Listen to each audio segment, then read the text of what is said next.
Hello, my friends. This is Nick, also known as Social TMA, live once again with 10 Demands, a group I co founded. We are going to explain our third demand. This is an ongoing series. We still got quite a few more episodes to go. But I always love talking to my friends here, Ak and Zoya. Um, so I want to pass it off immediately. I want to go to Zoya so we can explain what we're going to be talking about today on demand number three. I'll pass it to you. All right, so we're going to get into the details of this, but first, just to let you guys know what the actual demand is. It's demand three: eliminate discriminatory policing, prosecution, and sentencing. More episodes to go. Repeal the 1994 Crime Act, abolish Public Law 280, transfer authority directly to tribal nations, and mandate that any criminal infraction on indigenous lands be subject to sovereign nation laws, regardless if the individual is a member of the indigenous sovereign nations. And broken windows policing, stop and frisk, racial profiling, repeat offender policing, gang policing, drunk driving checkpoints, neighborhood policing, immigration paperwork requests, and all other racially biased practices. Decriminalize poverty by repealing all laws related to the street economy, sex work or drug trades, and the occupation of public spaces, panhandling, or public urination. And mandatory arrest and failure to protect laws that lead to the criminalization of survivors of gendered violence, and all fines and fees associated with the criminal legal process, including ticketing, cash bail, court costs, and parole and probation fees. Implement stringent limitations on the number of cases managed by public defenders. Limit prosecutorial discretion and end prosecutor immunity. Immediately remove all law and oath breaking judges. Document and publicly report racial and economic disparities on a court by court and judge by judge basis.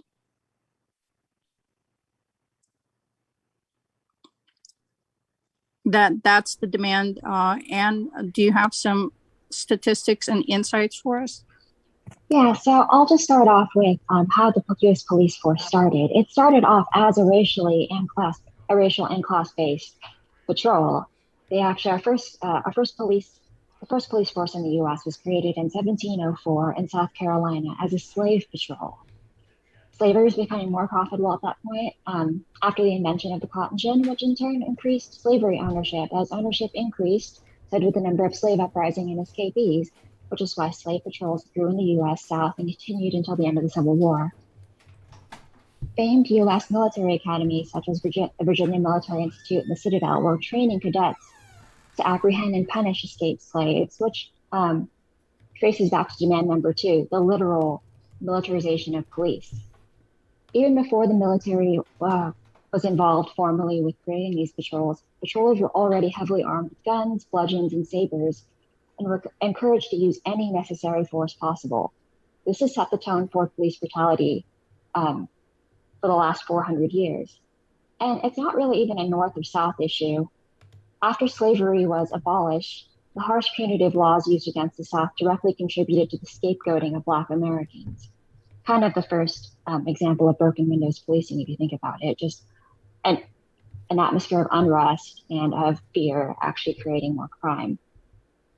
These patrols, these patrols were supported by the Union Army and were formed and enforced in areas outside of the South as well. And see, about the 94 crime bill, actually 5 years, can you guys hear me? Yeah, I can hear you. Okay. 5 years after it was passed, actually, 74% of death row inmates were people of color in 1999, and they only account for 31% of the population. Going back to those slave patrols, I feel like that's a direct continuation of lynching right there, an actual type of ethnic cleansing that the crime bill had actually pushed. We're tying back into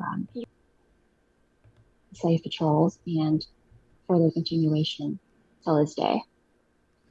One thing. Thank you for adding that. Awkward. You got anything you want to introduce this about this third demand? Yeah. Broken windows policing suggests that if something, well, for instance, a window is broken, it will lead to more crime, and that the solution to fixing, low-level crimes is more police. Of course, we know that the reason windows might be broken is because of poverty, not because the people who might be breaking windows are hardcore criminals who should be incarcerated. This is one of the many means that we mention in the demand by which the poor and people of color are targeted and patrolled by police looking for low-level offenses to bring people into the system. And once you're in the system, it's incredibly difficult to get out. For one, 75% of the people in jail have never even been convicted of a crime. They're there because they can't afford bail. Once you have something on your record, it's very difficult to get a job. You are you're much more likely to experience sexual abuse, the violence that is in prisons and jails. It tears apart families and, as a result, communities. And certainly if you are held in jail or for an extended period in prison, you're most likely going to lose your job. Your family will suffer, poverty will increase, and that is the reason poverty and trauma are the reasons that people commit crimes. Drug abuse, for instance, is the result of trauma and poverty, people trying to find a way to, at least temporarily make their lives better, which of course leads to addiction. And if you're poor, the only way to get the drugs is to commit a low-level offense. You don't see white, rich neighborhoods heavily policed. So while rich white people are just as likely to use drugs and more likely to sell drugs, they're not the ones filling up the prisons and jails because they're not heavily policed and criminalized in the first place. And, to make matters, or to, make this even more clear, I have a number of pretty mind-blowing statistics. One of which is that if Black and Latino people were to be incarcerated simply at the same rate that white people are incarcerated, the prison population would decrease by 40%. Today, 1 in 3 Black boys born today will end up in prison. And the numbers are not particularly better for brown people. 1 out of every 6 Latino boys born today can expect to be sentenced to prison. A Black person is 500% more likely to be stopped without just cause than a white person. Being stopped is often what we see the videos of. Someone is stopped for a taillight. Someone is stopped for, driving erratically because of some arbitrary checkpoint that has been set up, for driving while Black or brown, for being in a too nice car in the wrong community, for being in a not nice enough car. Once they're stopped, cops are threatening. They intentionally give conflicting commands like, put your hands up, but show me your ID, or put your hands up, but open your car door and get out. These often lead to violence, which at the very best leads to police brutality, and often much worse leads to murder. Black people are incarcerated at more than 5 times the rate of white people. 32% of the US population is Black or Latino, but 56% of the incarcerated population is Black or Latino. As I said, Black and white people use drugs at similar rates, but the imprisonment rate of Black people on drug charges is 6 times that of whites.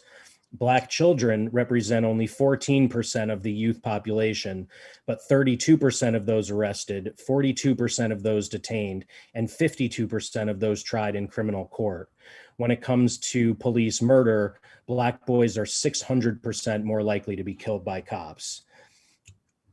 When it comes to exonerations of the wrongfully accused, it's a miracle that exonerations ever happen. And this is the result of the tireless work of organizations like Innocence and others who, for little to no money, are defending criminalized communities who have already lost their cases due to, prosecutors and judges coordinating efforts to incarcerate them, and having a public defender who's either not doing their job or is doing the best they can with incredibly few resources and a way too overloaded caseload. But when you look at exoneration, there's been 1,900 so far, and Black people, representing only 13% of the population, have been 50% of those exonerated. So that's despite the racism of appeals court judges and the prosecutors in those cases. Still, 50% of them were Black, which just demonstrates the percentage of people who aren't white who are in prison, who, even if you believed prison was the right solution to our society's problems, didn't even commit a crime in the first place. And to go along with that, nearly half of all of those people currently serving life without parole, or virtual life sentences are Black. So it's pretty clear. And then you take in the fact that more Black men are in prison today than were enslaved in 1850. You can see that this is absolutely what it has been labeled by an international commission recently. It's crimes against humanity being perpetrated by a system that On said was created for the very purpose of removing the other, and in addition, profiting off of them, finding a way to continue to profit off the backs of Black people after slavery was abolished.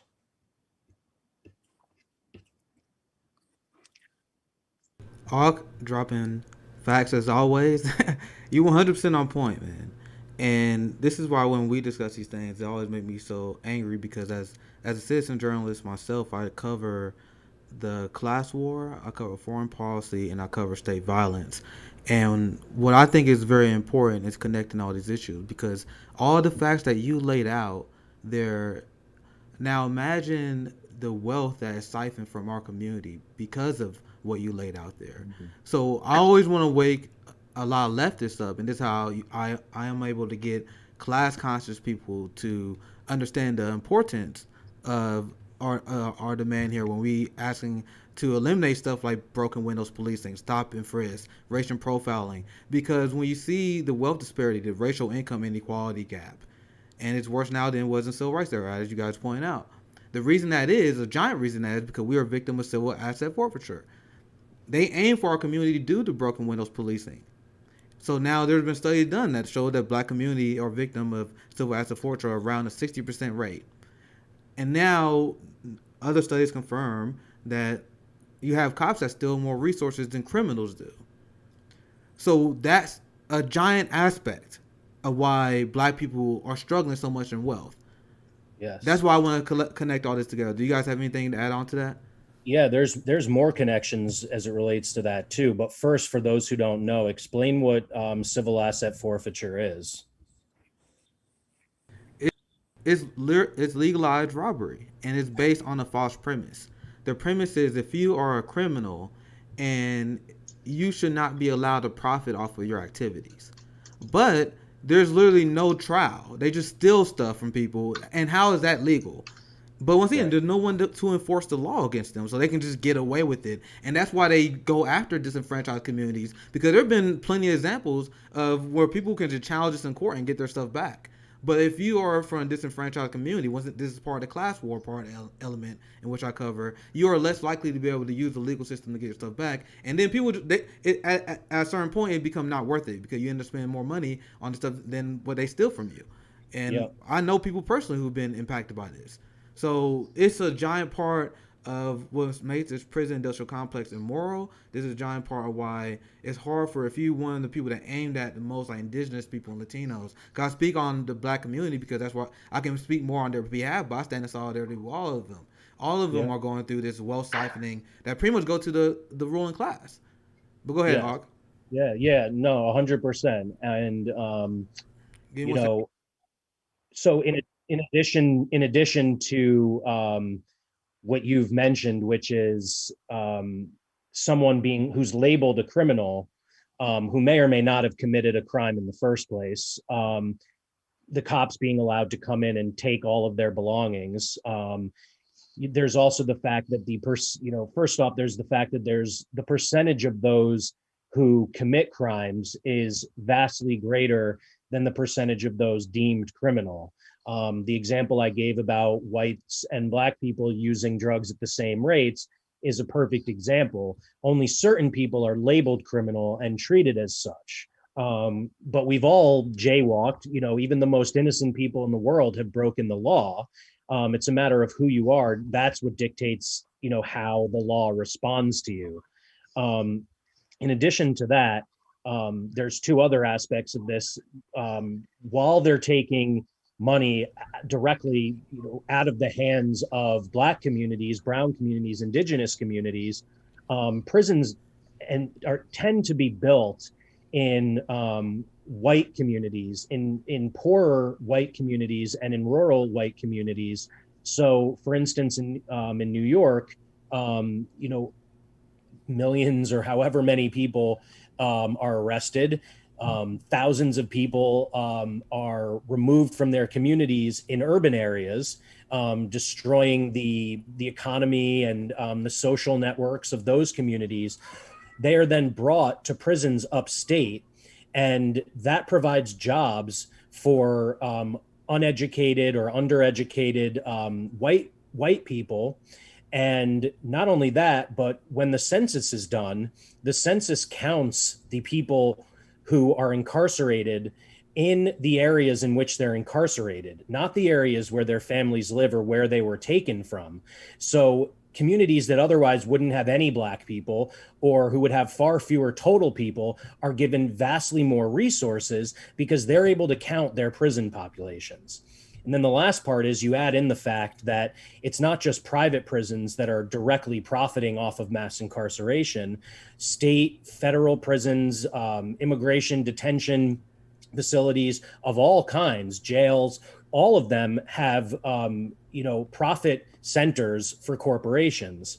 The corporations profit off of the exorbitantly priced phone calls, where it's actually been demonstrated that certain companies have lobbied to have in-person visitation limited or made no longer possible, so that they can force incarcerated people to only rely on phones, which they then jack up the prices for.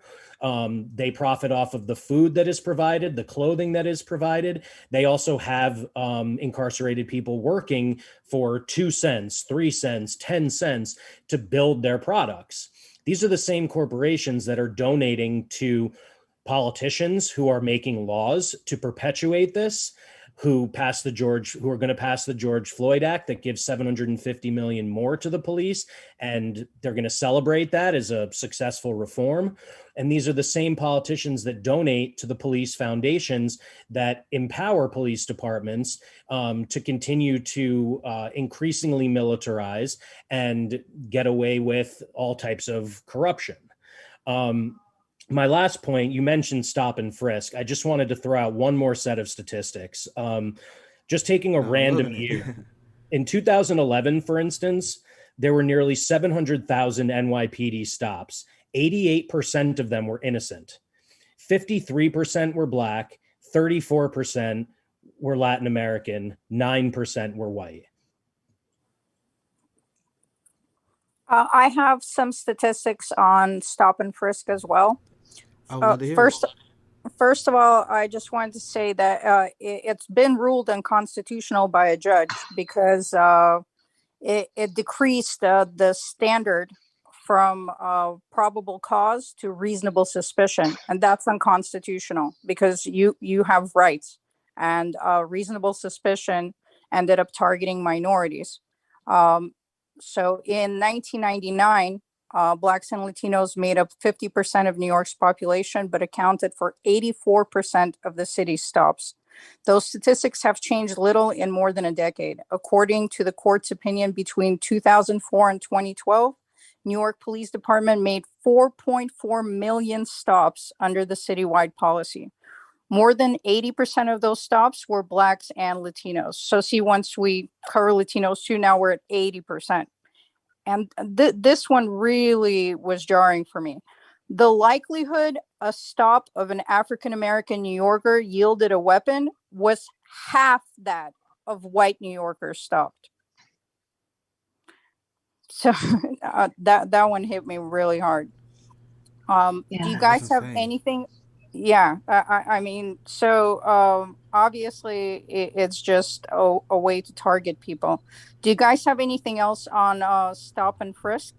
Yeah, actually, as well, first of all, as a New Yorker, in just the last 3 months, COVID-related arrests, 68% of all arrests were Black citizens and 34% were Latinos.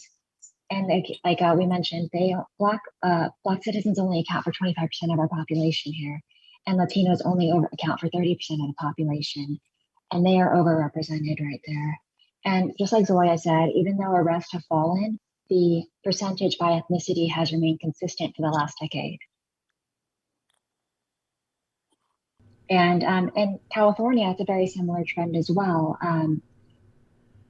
The Black population only accounts for 6% of the population overall, but 16% of all police stops are Black for the Black population. And for in terms of police stops, 32% of those police stops for the Black population resulted in further police action such as questioning, arrest, field interviews, citations. But for all other racial groups, it was 20% or less, which is pretty jarring considering that And now considering how the police state is targeting my community, this is why I'm angry and terrified that I see the police budgets are continuing to increase, and we see the narrative that has been a repeated process that they have done over and over again. But I mean by that, they always say, "Oh, there's a crime wave going on right now." And this is a byproduct of capitalism, because capitalism is a system that crashes every 5 to 8 years. So when material needs go down, that when crime tend to increase. So they use the capitalism crash because crime is going up only because people are struggling under the coronavirus. The same thing that happened during 2010. They always use these situations to fund the police more. So that, and now the fact that they always go after our community, there's a lot of people that are having anti-capitalist sentiments. There was a poll that showed that African Americans are actually leading the charge, especially young African Americans. Now we have news that Biden is going to target anti-capitalists, and they put them in the same category as neo-Nazis. So I'm trying to tell people to wake up because this is them actually fighting back. You guys, you have anything you want to add to that? Yeah, not only is he targeting leftists, people he's deemed, to equate to Nazis, as you said, he's also giving. It just came out recently that he's requesting for his budget another $4 billion in federal subsidies for police. So I know he was trying to ask some money for a hire program, but sorry, go ahead. I was just gonna say he's attacking this from all angles, and this was the guy that everyone said was the better solution. The funny thing is, I kind of warned about this, and I won't make this last point. I don't want to get too off topic, but he ran to Trump's right during the election, and now Jen Psaki and the message that the Biden administration is sending out now that they, since they ran on the mandate of increasing police budgets, that's why they're gonna do it. They say, hey, people elected us, and we ran on the fact that we was anti-defund the police. So that's a giant problem. That's why I was kind of warning people about. You guys have any last thought? And then we get back on the third man, discuss some more racial profiling. Well, the one thing I'll add is just that, after the longest sustained period of social justice protest in our nation's history, while we did see, 20 or so cities defund police departments by a certain amount and reallocate to alternative solutions overall across the country, the response to the year of protests in 2020 was an actual increase in police budgets. Like the argument doesn't make any sense to me at face value, because like we talked about this before. If you look at the police budget and compare it to militaries across the world, we'd be number 3. So that's to me. Since I connect on the issues, I see that as part of the class war, and that's how they siphon wealth from the black community to the ruling class. And that's a giant point that I want to lay out there, because we gotta dispel the myths of what they actually do. Julia, do you have anything you want to add? I wanted to jump into the sex workers and drug statistics, if you guys are ready for that. Sounds good. So I'm going to focus on the drug angle first. So every 25 seconds, someone in America is arrested for drug possession. Every 25 seconds. The number of Americans arrested for possession has tripled since 1980, reaching 1.3 million arrests per year in 2015, 6 times the number of arrests for drug sales. So we're just arresting citizens at this point for just having possession. It's not even the people selling it. 1/5 of the incarcerated population, or 456,000 individuals, is serving time for a drug charge. Another 1.15 million people are on probation and parole for drug-related offenses. Incarcerating people for drug-related offenses has been shown to have little impact on substance misuse rates. Instead, incarceration is linked with increased mortality from overdose. In the first 2 weeks after their release from prison, individuals are almost 13 times more likely to die than the general population.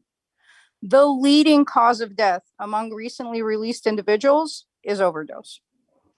During that period, individuals are at a 129% greater risk of dying from an overdose than the general public.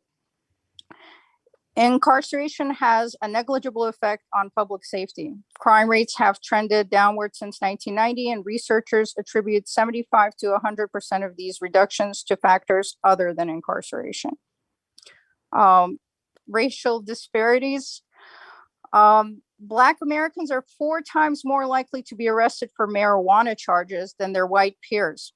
In fact, Black Americans make up nearly 30% of all drug-related arrests, despite accounting for only 12.5% of all substance users.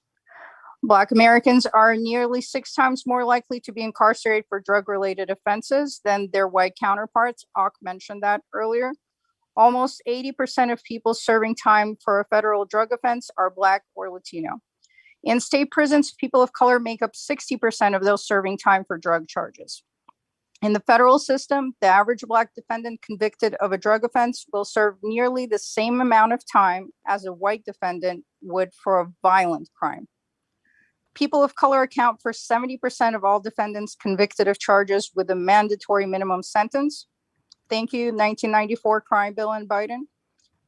Prosecutors are twice as likely to pursue a mandatory minimum sentence for a Black defendant than a white defendant charged with the same offense, and Black defendants are less likely to receive relief for mandatory minimums. On average, defendants subject to mandatory minimums spend 5 times longer in prison than those convicted of other offenses. And now the fun part, the economy. Since 1971, the war on drugs has cost the United States an estimated $1 trillion. In 2015, the federal government spent an estimated $9.2 million every day to incarcerate people charged with drug-related offenses. That's more than $3.3 billion annually. State governments spent another $7 billion in 2015 to incarcerate individuals for drug-related charges. North Carolina, for example, spent more than $70 million incarcerating people for drug possession. And Georgia spent $78.6 million just to lock up people of color for drug offenses, 1.6 times more than the state's budget current for substance use treatment services. In contrast, marijuana legalization would save roughly $7.7 billion per year in averted enforcement costs and would yield an additional $6 billion in tax revenue. The net total, $13.7 billion, could send more than 650,000 students to public universities every year. And on the sex working, many countries have legalized sex work. And all the studies indicate that legalizing sex work lowers violence and disease. So always we come back to the fact that criminalization unequally targets minority populations and definitely does not benefit society as a whole. Yeah, and once again, my whole philosophy is based on the entire idea that you got to have government that justifies itself, and that is consistent with all the policies I support. Medicare for All, for example, is a policy that inherently justifies itself because it boosts wages, it saves $68,000 per year. It's a great policy idea. But when you have the criminalization of sex work and a lot of these things that we are advocating for, when we talk about we want to make sure we can legalize sex work so it'd be safer for workers, and when we actually want to advocate for more housing and education instead of the criminalization of the communities, because these things have been proven to work. That's why I'm glad that you highlighted that, because we are the serious people in the room, despite the discussion on the contrary.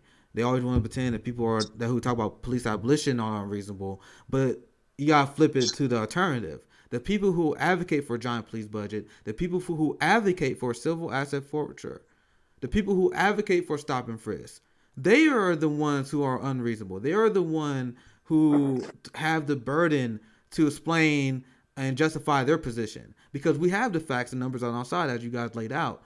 And I do want to let you guys know, because we read out a lot of facts, and a great resource that you guys can check out. I showed the third demand on the screen, but the link here is 10forjustice.com, and then that has a lot of different resources, and so you can look up on your own time. Cause we are dropping truth bombs. That's why I love having this panel on. Do you guys have anything else you want to add? Addition to third demand, you want to go ahead on? Just in terms of what you said about the site having a lot of resources and people and the propaganda and disinformation campaigns that are convincing even well-intentioned people that it's people who want to defund the police that are the confused ones, or the ones who aren't serious. The amount of data that is available, even beyond what we've shared about the ways in which what we're doing now isn't working, is quite extensive. And then you add into it the fact that police are only solving 2% of all major crimes. And the direct response to those who are talking about a crime wave that isn't actually real, it's a lie. But even if it were, it would only suggest that cops aren't doing their jobs. It actually proves our point. So adding more of them to continue to not do what they are supposed to do is not the solution. And there are a ton, like you said, of resources on the site that go into great detail answering all of the questions, whether it's other interviews or conversations we've done or had, or a plethora of writings by Black feminist abolitionists, detailing what the alternatives would look like, and why things that are considered positive reforms like the George Floyd Act are only strengthening the system itself, because they're not decarceral in nature. Every time something like that is passed, it just further, entrenches us in the belief that this is the right solution. We just need to, alter it a little bit, when it's clear that from the beginning, its intentions were never what we've been told they were. And in that way, they're doing a fabulous job. But in terms of serving and protecting, which is the lie, they're doing a very poor job of that, as it affects everyone except private property and rich white people. Yeah, I have this on the screen. Go ahead, Zoya. Sorry, Ann. Go ahead.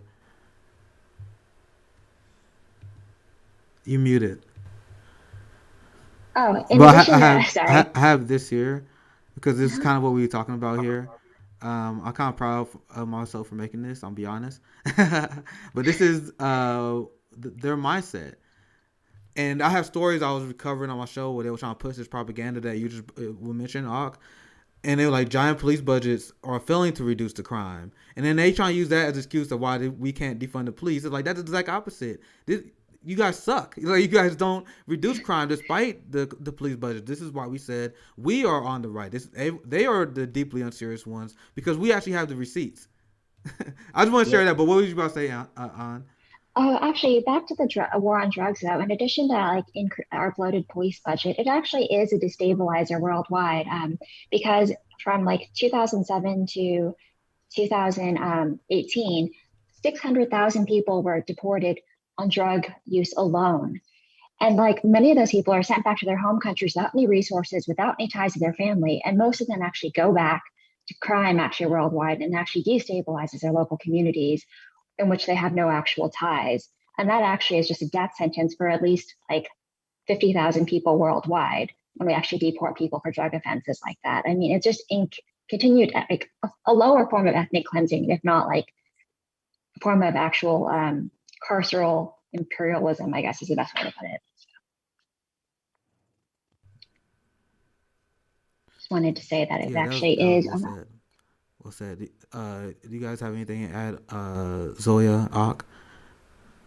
I mean, it comes down also an issue that we really are not free in this country.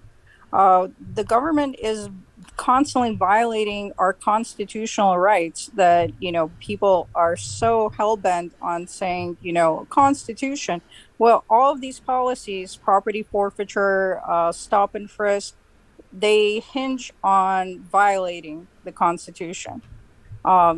So really, these are illegal actions, and they are supported because all the statistics we mentioned is that they're fueling the economy for corporations and taking money away from people and destabilizing society as a whole. They're very toxic, and pouring more funding into these kind of mechanisms only hurts society. So people really need to start understanding drug use, for instance. It's a health issue.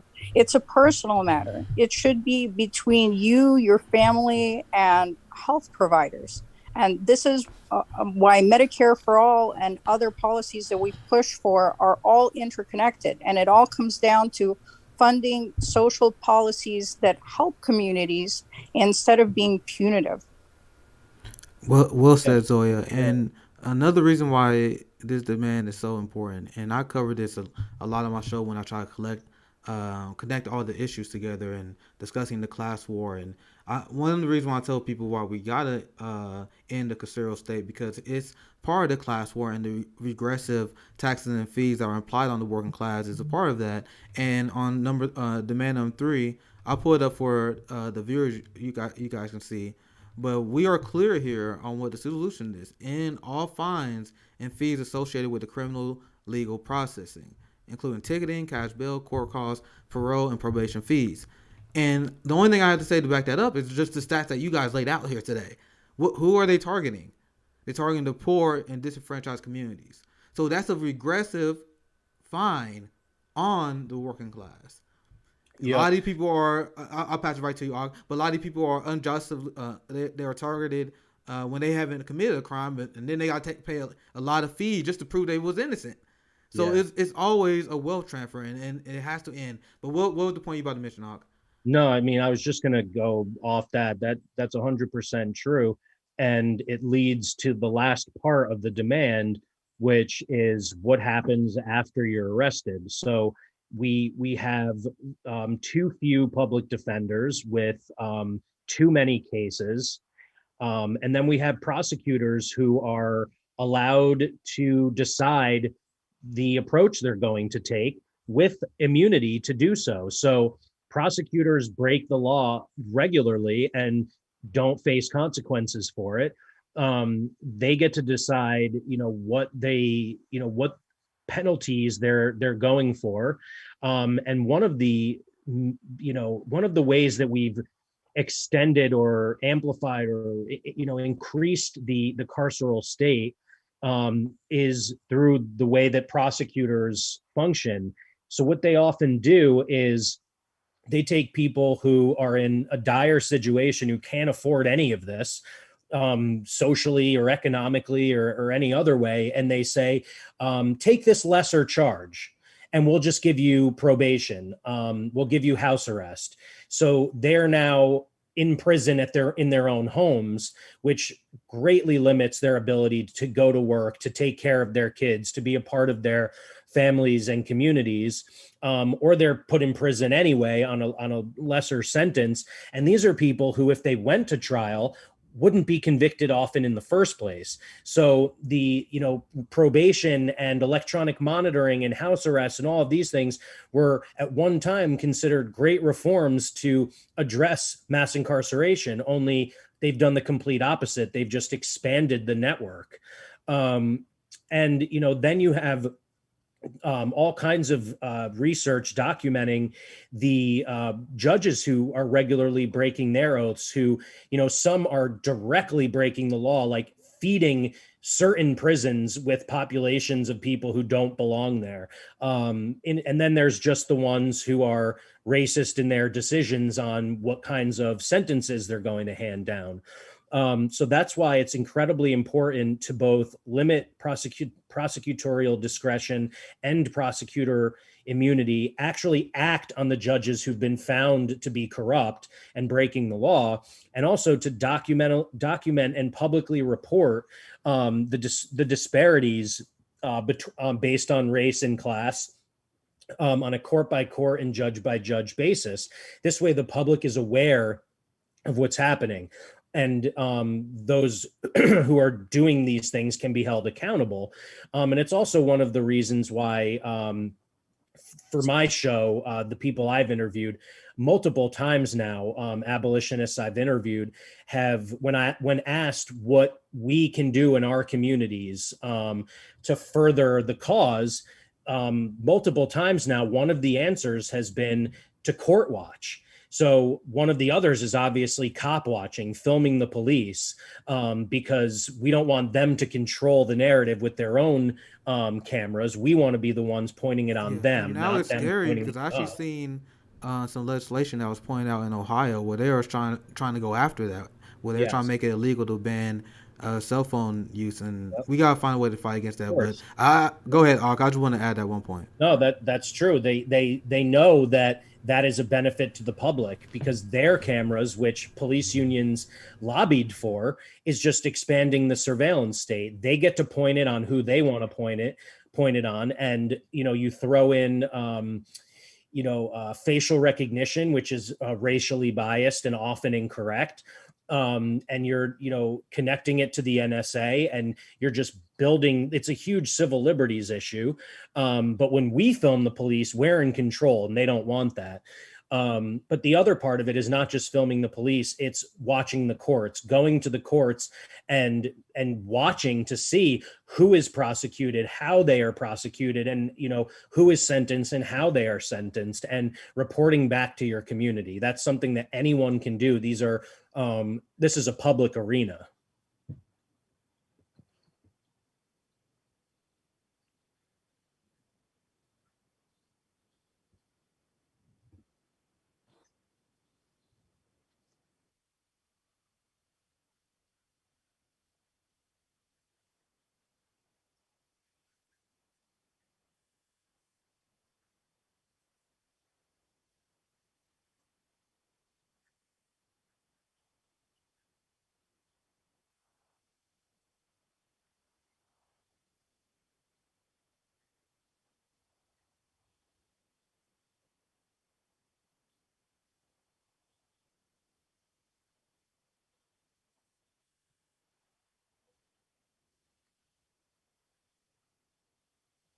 Yeah, I want to actually add, a really stupid argument I keep hearing from pro-cop people is, oh, we talked about prophylactic measures to screen out and weed out potentially problematic police officers, yet they keep saying, oh, that would actually end up with fewer officers. We're already struggling to hire them. But they, like, as we've discussed before, more police does not equal less crime.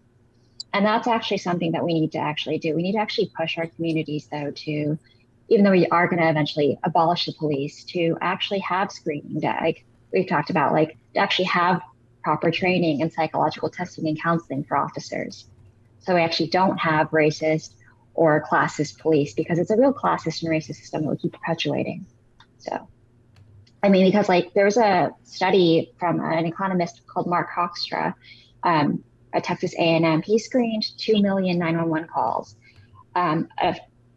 He, after examining about 1.2 million calls in 2 different cities, he found out that white officers were 5 times more likely to use their guns in deadly force when dispatched to neighborhoods of color than police officers of color to the same neighborhood.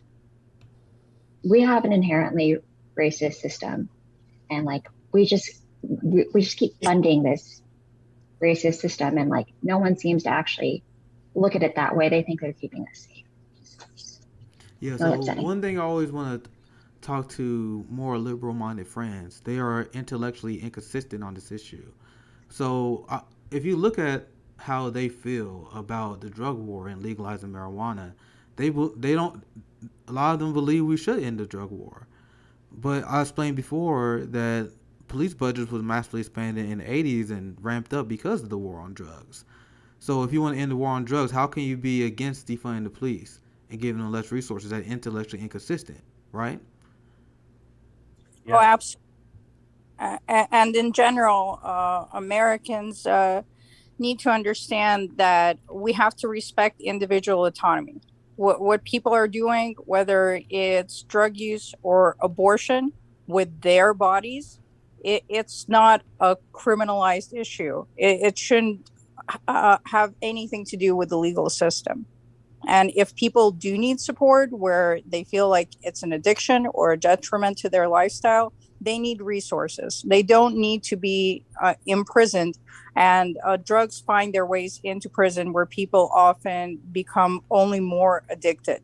So the way to actually combat drug misuse is by funding treatment, not by incarcerating people. Another fun fact is that every 16 minutes, a person in America dies from an opioid overdose. In 2016, 42,249 Americans died from opioid overdoses. Whites have the highest rates of fatal opioid overdoses. So this is being treated as a health crisis. The way it's portrayed in the media and the way people want to address it, it's a major political topic.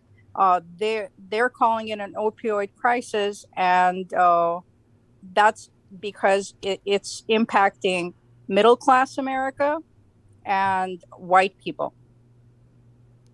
And Biden actually continued. Sorry, to let you continue, Zoe. But Biden actually continued a Trump-era policy that implemented harsher penalties for people that use crack cocaine and marijuana. So he's once again doubling down to the right. But what was you about to add, Zoya?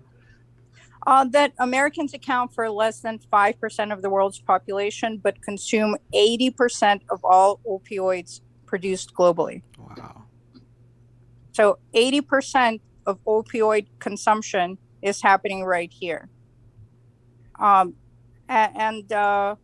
that's something to really be reflected upon.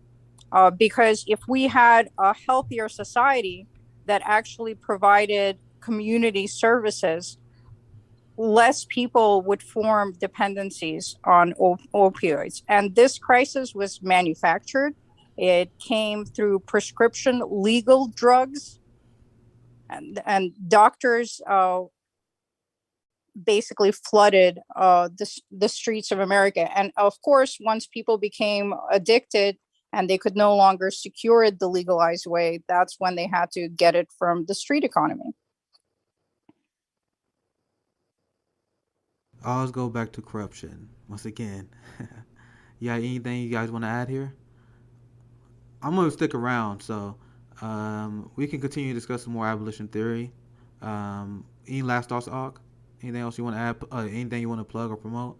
I'll just say that the recording of this video will be made available at 10forjustice.com on the demands page under number 3.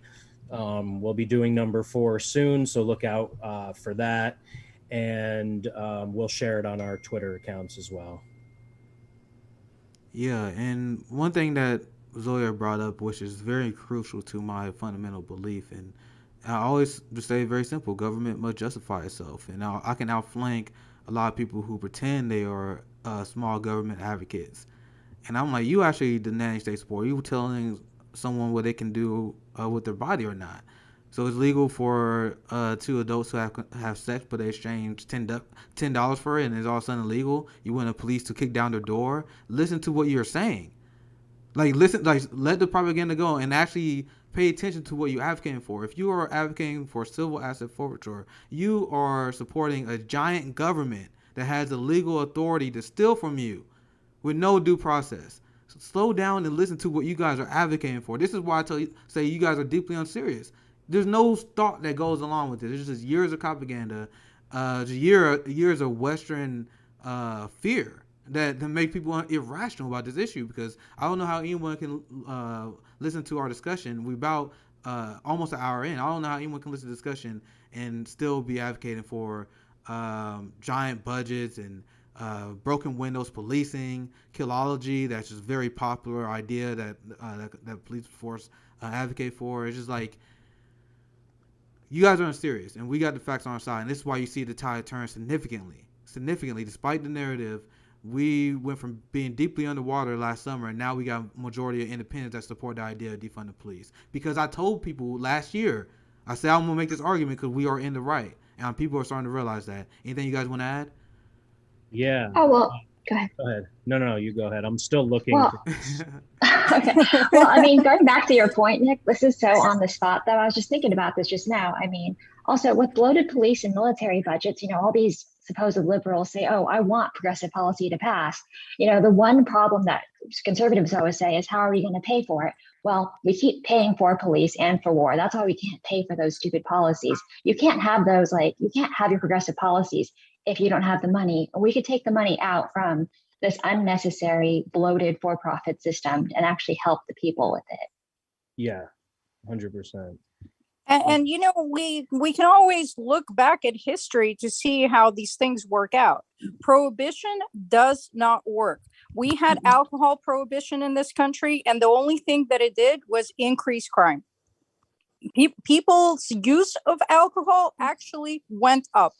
People dying from alcohol consumption also increased, because now it wasn't created in safe settings, and you had people substituting ethanol and all sort of things instead of alcohol, because you created a street economy, and there will always be a person, because the demand is there. The demand for the substance is there. So unless you want to legalize it and tax it, and that way making it beneficial to the community with the taxes and offering resources for people who need treatment, when you criminalize it, all you're doing is creating crime. There will always be people stuck in poverty that will fill the role of distribution. It's just basic economics.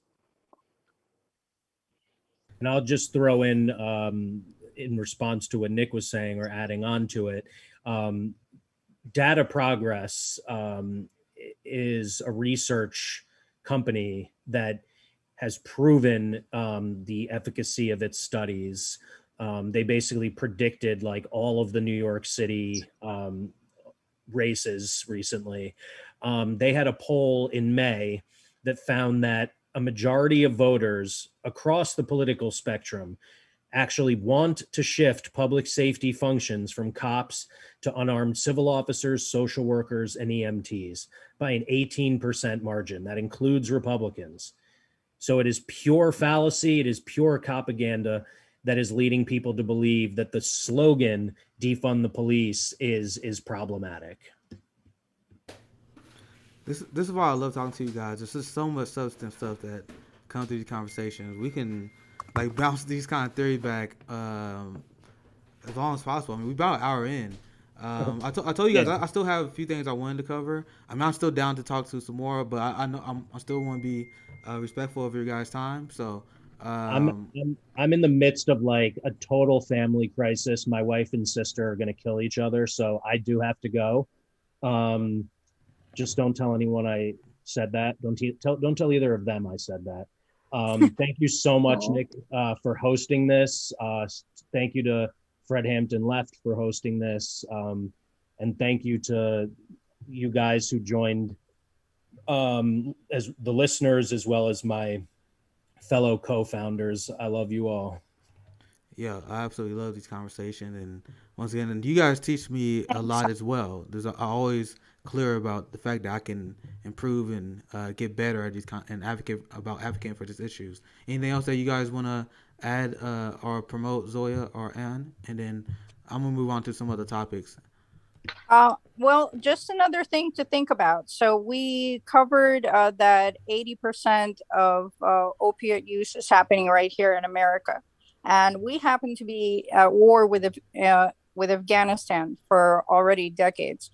So just something to think on. I don't want to push any narrative or go into conspiracy theories, but I want people to reflect on just the facts. So these are just the facts. For opium poppy farmers, sales of opium and poppy derivatives constituted the main source of income at 46% of overall income. The overall income generated by domestic consumption, production, and exports of opiates in Afghanistan was estimated at between 1.2 billion and 2.1 billion in 2019. Afghanistan has been the world's leading illicit drug producer since 2001. Afghanistan's opium poppy harvest produces more than 90% of illicit heroin globally. So, just something fun to reflect on, that we are consuming 80% of opioids right here in America. So, the greatest global demand for opioids is here. And the number one producer of opioids is Afghanistan. And we just happen to be at war with them. Well said. Well said, guys. Anything else? Any last plug promotion? Like I well, say, what was that? it's not really a plug, but like, one thing that I actually wanted to mention that actually is really prophetic, that I didn't mention in the discussion, but like it's something that like has stuck with me over the years since I've been researching things like stop and frisk. In the 1968 Supreme Court case that actually made it legal, the lone dissenter judge, William O. Douglas, actually said in his rebuttal, we hold today that the police have greater authority to make a seizure and conduct a search than a judge has to authorize such an action. We have precisely said the opposite over and over again. To give police greater power than a magistrate is to take a long step down the totalitarian path. Perhaps this is such a step as desirable to cope with modern forms of lawlessness. That actually this is 1968. He predicted what our police force would become by allowing small little, but giving basically what he said was, give them an inch, he'll take a mile. He actually predicted that, and we actually can't keep letting police have more power. We can't keep, like you said, giving them more budget, more police officers. I mean, this is what's going to happen. We're just going to go down a totalitarian path. Yeah, And I'm glad that you mentioned that earlier. that's why I love these conversations, because I think it's so important. This is how we move the needle, because I just hammer the points over and over and over again how the system does not work, it does not justify itself. And I want to let anyone who's watching this know the onus and this is my approach to this. The onus is on them to defend the system, because the system, we've seen the result of their system. Their system leads to, it doesn't do anything to prevent crime. Only 2% of serious crimes are resolved. You got giant police budgets. There's literally life expectancies continue to go down in these communities because you got giant wealth that is being transferred from these communities. So that's the only thing. My question to everyone else is like, all right, how do you justify the NYPD budget? How do you justify stuff like stop and frisk? How do you justify the civil asset forfeiture? That the onus is on them. But I still want to continue to make the argument, because we still have a lot of ground to make.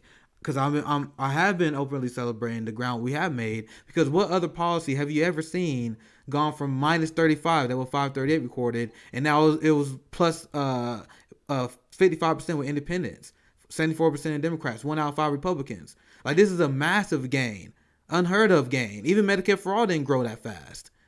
Even legalizing marijuana didn't go that fast. Legalizing gay marriage, like, these things took years and years and years, and we had 1 year ever since the George Floyd incident. Obviously, this has been a long work in progress over many organizations, but that's when it really hit off, because that's when we started making the demand as an organized group that was marching, right? So that's why I went in on that. Do you guys have anything you want to add to that? Thank you for having these discussions. And I think one of the most powerful things we can do is to continue to spread information and educate people. Cars kill people too, and we don't make cars illegal. We need a rational approach that's focused on solutions. So thank you for covering these topics and having us on. No, it's an honor, because I always love having you guys on. It's always super fun. It's always very informative. My friend Finney is in the house. Like, my thing, I told y'all, I'm not kicking out. My main thing, I wasn't trying. I'm not kicking you guys off. It's just whenever you guys are ready to do other things, you guys can bounce out. But me and Finney about to have a good time. We got a lot to talk about. Anything else? I'm gonna miss this. That I have to go. No, but I at least appreciate you I coming got on. I'm glad I got to stay on long enough to say hi to you. Hi, it's so nice to meet you, comrade. Hi. Yeah, you too. Hi. All right, I love you all. Peace out. Peace out. Thank you for coming on. Love you too. Yeah, all right, I'm gonna go too. All right, it's nice seeing Thank you, you, Fonny. guys. I love your Twitter profile. All right, bye. Yeah. I just want to say, since I do have an opportunity to meet you, every time I watch you, I get fired up, and I'm just like ready to go with the system. So thank you for all you do. You're a beautiful, amazing, powerful voice in our struggle. Thank you so much. It was so nice to meet you. Such an honor to share space with you. Thank you. Thank you, guys. We will cover Demand 4 soon. Yeah, like I'm like, as soon as you guys are available, I'm down. I'm coming to the next one.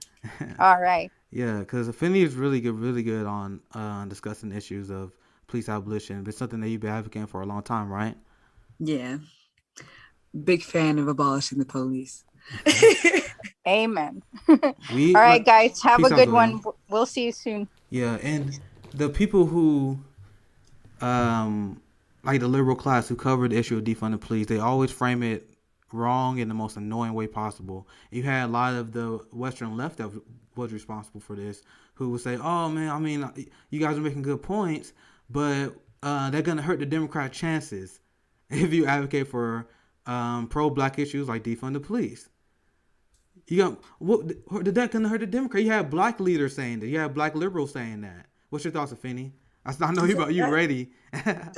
As a black person, exactly what else am I supposed to advocate for? Like, am I supposed to advocate for increasing police? Like, we know that shit does not work. Like, do we really have to go over all the stats over and over again that 1 out of 3 black men in America can expect to be incarcerated in this country? Do we really have to go over that fact that even though black people and white people use marijuana at the same rate, black people are 3 times more likely to be incarcerated by it?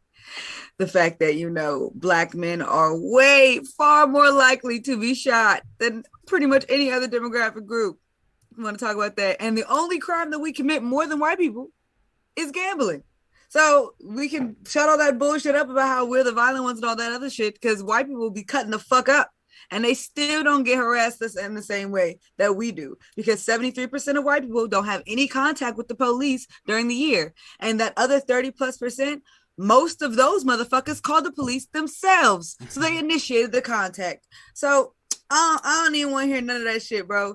Like, anybody that is trying to fucking cap for, police brutality or police fucking violence is just trying to protect the state, because that's all they're fucking good for. They do not protect shit, because in the fucking neighborhoods that are safe, they don't have more police. They have more fucking resources. And the neighborhoods that are not safe, they have a fuck ton of police though. A whole lot of them. Out here in DC, I have fucking 1 police officer on every fucking corner. Niggas still getting shot though. So what the fuck? What are we paying you guys $543 million of our DC budget for if y'all are still gonna be some shit? So absolutely, fucking abolish the police and reinvest in community programs that actually create sustainable safety. Period. Period. And that's exactly why we had to bring Affinity on, because we got to speak some hard truths today, because there's not that focus on the crimes done against the Black community, right? And my show, we keep everything about the issues. This is about the issues. This is not about drama. This is about the issue. We can't be silent, because as a citizen journalist, what I do, I got my platform going state by state, converting my community to the left.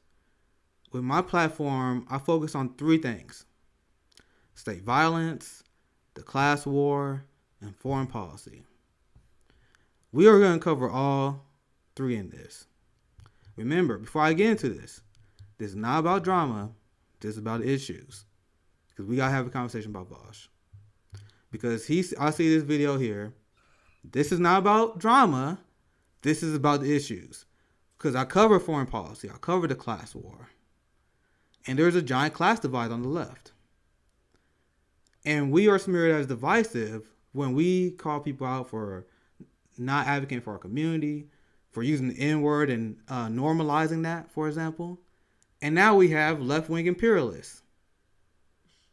Who do you think is responsible for that? These people got way more platform than me. They get maybe 1,000 times more views than I do. Maybe. So when I diss the Western left, what I'm talking about are the people who actually have the power and authority to guide the left-wing direction. The Bernie Sanders campaign didn't listen to Nina Turner and Breonna Joy Gray. They was advocating for Bernie Sanders to go harder in the paint. You had the more privileged bourgeoisie managerial class that was advocating for, we got to pull out Pramila Jayapal. They still like these people. They want, you got to pull out. You got to make sure you don't hurt you can't hurt Joe Biden. These are the people who had direction on the left. The people who got the biggest platforms, all white YouTubers. They guided the left, and they led us off a cliff. And the progressives have sold us out to the police state. Now, check this out. This is the video that's going around. I'm going to share a screen for you, Finney. 1 second. Once again, this is not about drama. This is about the issues. Now, you guys wonder why there's so many people that are weak on the issue of imperialism on the West? This is why. You guys wondering why I've been saying the Western left is a joke? This is why. Now, let's play this. It's going to be tough, but this is about the issues. So let's check this mess out. If we pulled out, if we allowed these countries to destabilize, you know what would happen within 10 years? Guaranteed. You know what would happen within 10 years? I bet you more than anything. America pulls out with no exit strategy, no long-term plan for supporting these countries. These countries fail, and they turn into, we're talking Cambodia level. We're talking fields of corpses. China will come in with boots on the ground and fix their problems, and they'll be Chinese vassal states for the next century. If we pulled out, if we allowed these countries to destabilize, you know what would happen within 10 years? Guaranteed. You know what would happen within 10 years? I bet you more than anything. America. So, this is not about drama. This is about the issues. Now, we have an imperialist faction of the left now. He who says the United States needs to stay in these countries, or else you have China or someone else that would interfere. This is the argument straight out of neocons.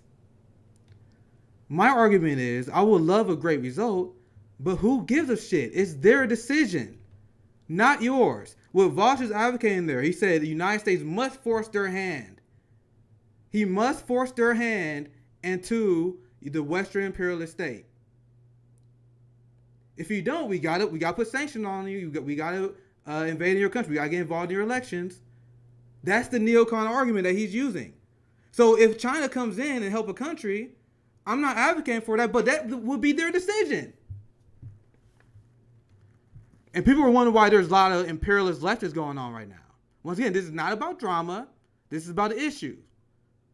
Who the fuck are you to dictate who a country accept help from? You the more high ground police? Because the implication there is that the United States has a moral high ground over China or in other countries, right?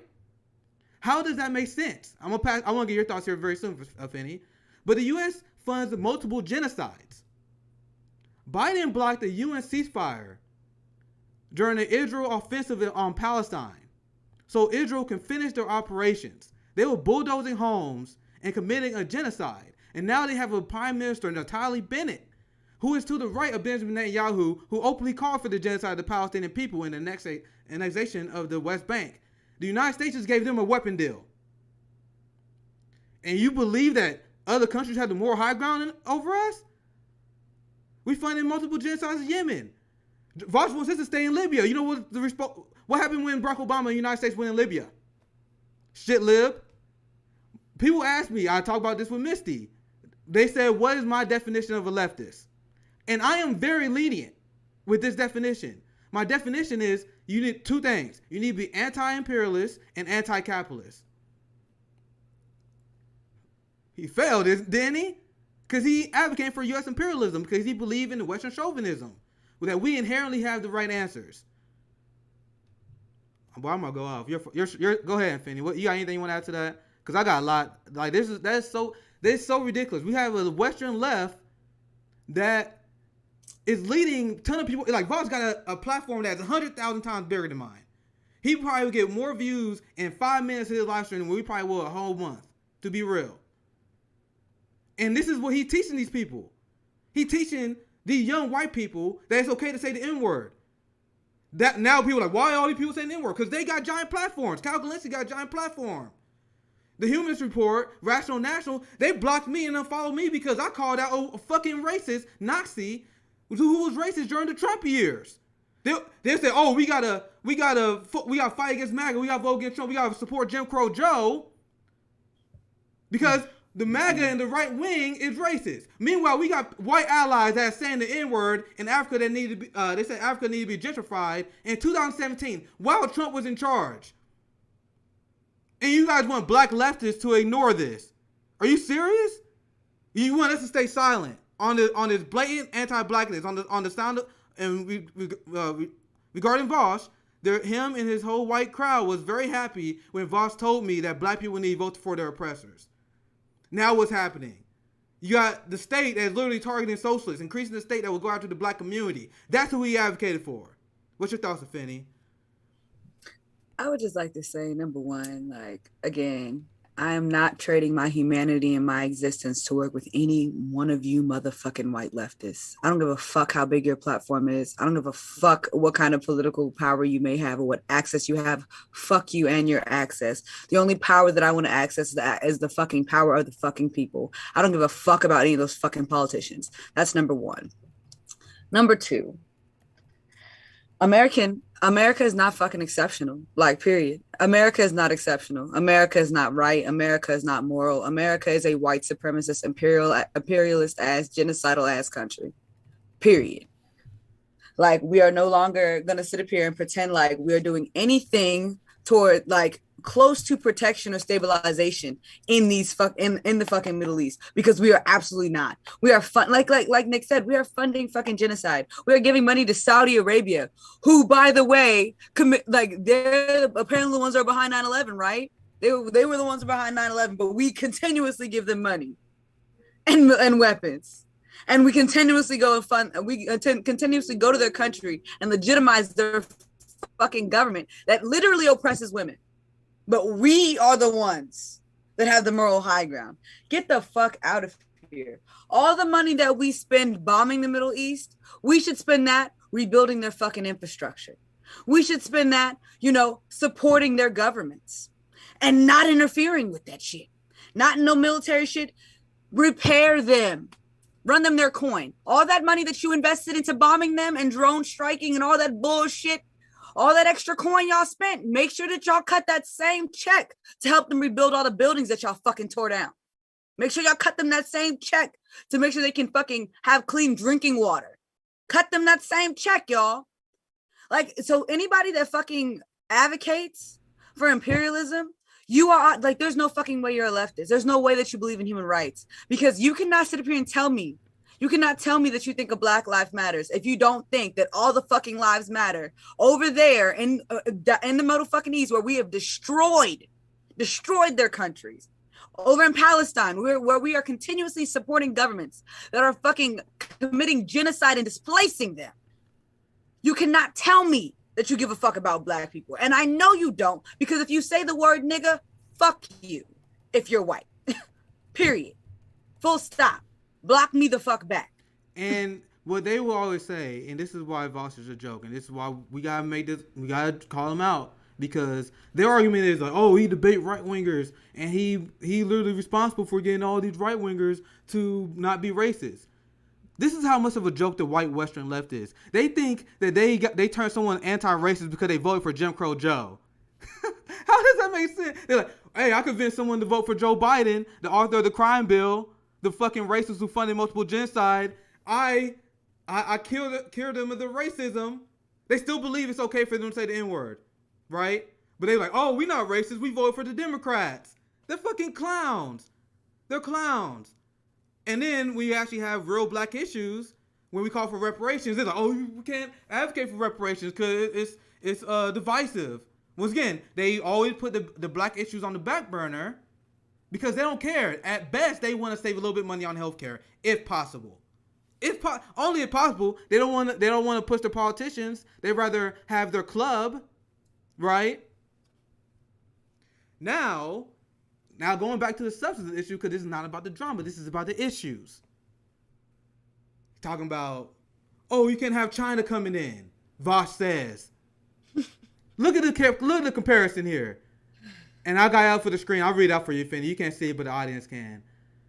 Despite the recent closing of hundreds of bases in Iraq and Afghanistan, so they already closed hundreds, the United States still remain nearly 800 military bases in more than 70 countries. 800 military bases in the United States. That's how many military bases we got. Compared, United Empire of the fucking world. We are the United Empire of the world. You didn't know? The next image here. China built its first overseas military base. 700 military bases compared to one. Did Voss cover that on his show? When you watch Rational National, when you watch the Humanist Report, when you watch TYT, did they cover that? It's about the issues, not the drama. He's talking about, oh, we can't allow these other countries to be in. Oh, once again, that's Western chauvinism. He ain't talking about the military bases. He's not talking about foreign policy. These same Western leftist clowns, they tell you to vote for Democrats because they don't care about foreign policy. They never cover foreign policy. They're like, oh, I will never vote for a politician for good reason if he's anti-gay. But if someone is a Zionist who believe in the genocide of the Palestinian people, oh, they're not a big deal. There was Palestinians that was yelled at because they wouldn't vote for Jim Crow Joe. There was sexual assault victims who was arrested because they didn't vote for Jim Crow Joe. And this is the white savior complex to the left. You gotta follow my lead. Oh, if you want to advocate for something I don't agree with, you're being divisive. That's who they are. Once again, this is about the facts. Did they cover the military bases on this show? And the same white left, these are the people that lead off the clip. Because think about who are the most popular white YouTubers? It's him? And some of the people I even like, but it's Cal, Humanist Report, Rational National, Chris Ball, David Pacman, Majority Report, and Anna Kasparian. Mm-hmm. What do they all have in common? These are the most popular ones. They're all white. They dictate where the left has been, and now they have sold us out to the police state. Because I debated Voss. They were like, oh, Voss, oh my God, he owned him because Nick got angry. But no one, I promise you, no one can debate the facts of what I said. Because he said with a straight face that if we vote for Joe Biden, you had a liberal establishment that will move in lockstep with the progressive army and push them to the left. This is what I covered in my show earlier. Where are you guys at? Show it to me. Show me the lockstep. Where's it at? Show me the lockstep. Where's it at? Where's the policy? Show it to me. Point me into the progressive policy. Let me see it. Because all I've heard out of Joe Biden's mouth is bipartisanship, olive branch. We have to mend with the racist Republican right. Oh my God, we have to embrace them. And no, we're not giving you health care. No, we're not going to give you the public option. No, we're not going to cancel student loan debt. No, we're not going to do fucking $15 minimum wage. No, we're not going to do affordable housing. No, we're not going to give you more food assistance. Where the fuck is the fucking progressive policy at? Show it to me. And they say, what they say, Finny? They said we're going to spend our time pushing Biden to the left. Yeah, we voted for Joe Biden. We voted for the guy who did the most damage to the black community in the last few decades, but we will push him left. How is that gone? Where are you guys at? You know what, Vosh? He gets all his clicks on his show because he go after tankies. He busy punching left. He made $200,000 a year. Once again, he got a giant platform, way bigger than mine. And he calls other people grifters. Meanwhile, he's literally taking donations on this show. How does that make sense? Apparently, only white people are allowed to be in this space. Then you got people like Humans Report, and you got Rational National defending Andrea, calling us devices. She's like, oh, she was a Nazi in 2017, but she go to the protests. Okay, then what do she do? She go to protest, put it on social media, put it on YouTube, and she get paid for it. So she was a racist who's now grifting on our movement. But then they call me a grifter. I don't make shit. I make 50 times less than Vosh probably does. And you want to call me a grifter? You want to call us a grifter? Finney actually running mutual aid groups? Rome actually running mutual aid? And this shows the anti-blackness on the left. Because they forgive racist Nazis like Andrea, who called us niggers and monkeys, as of 2017. They're like, oh, that's okay. And they accepted the apology for us. They're like, we accept the apology for you. We accept the apology for you. And then... But that's not racist. And then this shows the anti-blackness. And I'm going to pass it right to you, Finney, so you can expand on your thought. We have a member of Rome who, once again, we explained before, the black community grew up in a very conservative, social conservative family lifestyle. They was the giant advocates against gay marriage for years and years and years. So Rome had some problematic views in the past that he apologized for and continued to make work to make it right. Do they give him the benefit of the doubt? He's organizing the Medicare for All March. He organizing the Tour for the Poor. He's putting the work in to actually atone for his previous beliefs, which a lot of us had growing up because we grew up with social conservatives. So he evolved on these issues. Why don't black leftists get credit for that? Washington be like, oh, we got all these reformed white racists who not really reformed. They were just Joe Biden voters. But meanwhile, black leftists who used to be social conservative, nothing they can do to be redeemed. You got Vosh, who was a transphobe, who been on anti-black tirades. He literally sexually harassed a girl. And he admitted it. He made a video about it. But that guy gets the benefit of the doubt. Andrea gets the benefit of the doubt because she's a white lady. She's like, oh, I'm foreign. I get clout. Now because I go to these protests. But meanwhile, Rome, who made mistakes, who actually put in work and then not actually grifting, he's in the same working class conditions we are in. He's feeding the people. He's not going on YouTube and making clout. Andrea bragged about how much money that she made on her YouTube page. She's like, oh my God, can I believe how much money I'm making? The Humans Report is trying to platform her. So she is grifting and making money on black lives, but she can be forgiven, but Rome cannot. Any mistake I made, which I'm willing to open up to, I cannot be redeemed. These people block me into quickness. If I say one thing they disagree with.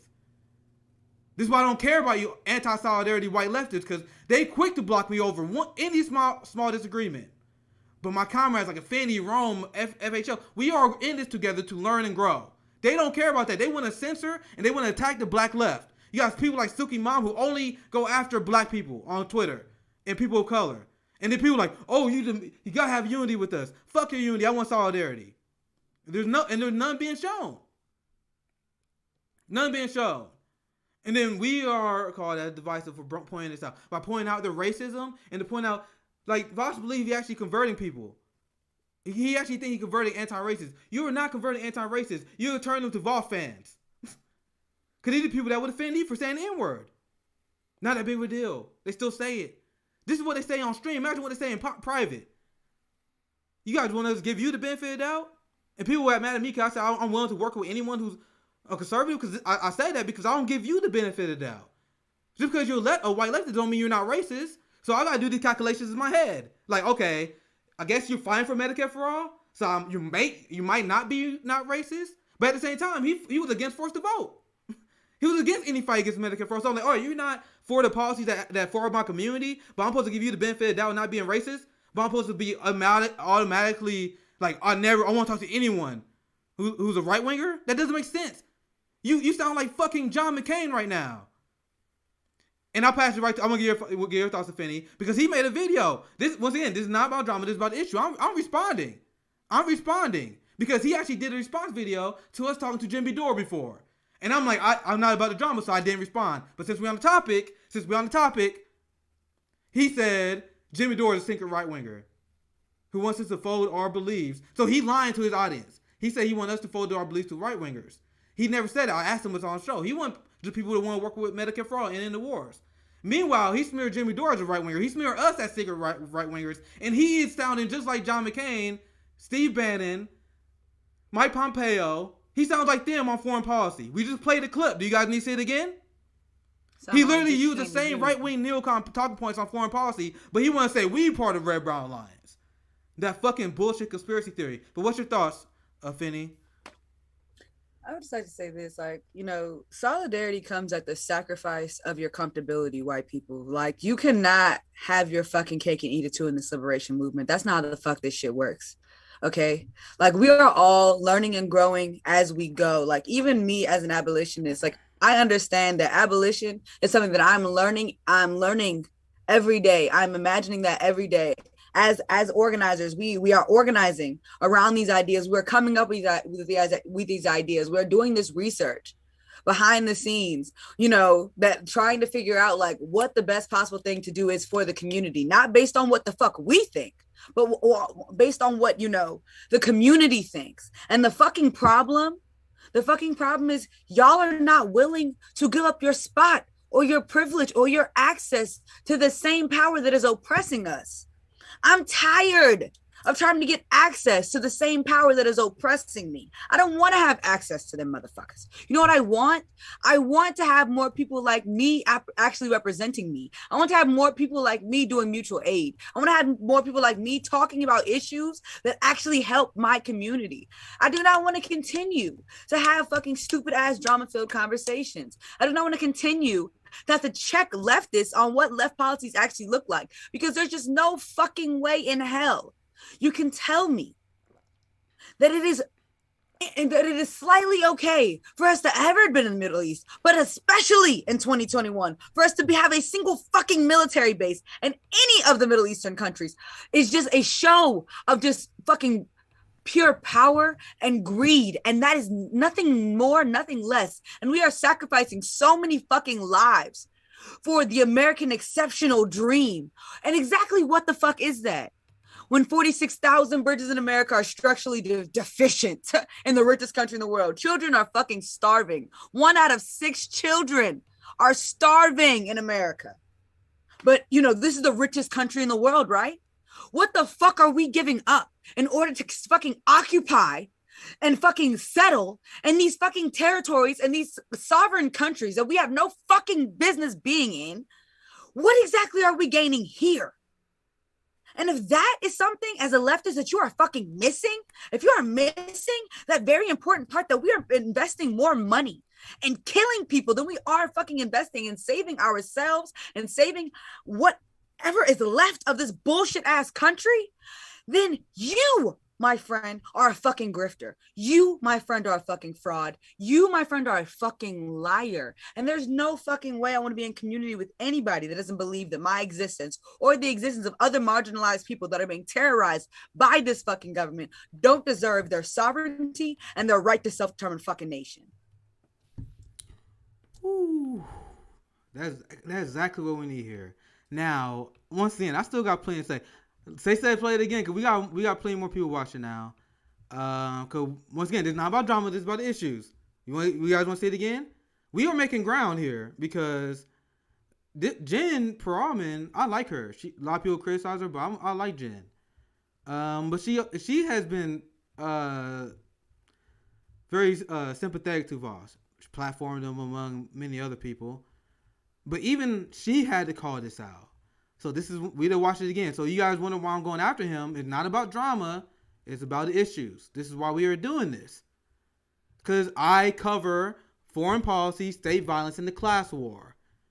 Now he stepped in my background now. So now we got to debunk it. Even Jen's calling this out. I disagree with Voss on military occupation in the Middle East. These countries became destabilized due to our presence there in the first place. Once again, Ask the Libyan people about how the United States, how they should prefer the United States. They got slave trades over there now. A thriving African society was destroyed. The United States literally putting sanctions on people, which is a war crime in other countries. But this Western chauvinist want to argue on behalf of U.S. imperialism and CIA talking points. Because I say he's a Dick Cheney Democrat, because this is exactly the same argument they use to justify regime change and U.S. imperialism. And Jen continues, it's all about the resources and money and power that comes with it.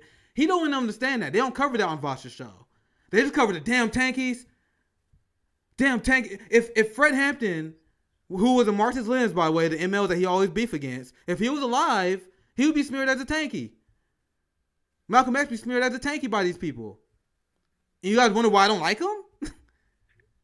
This is not the Fred Hampton position. What you about to hear here? This is not the Fred Hampton position.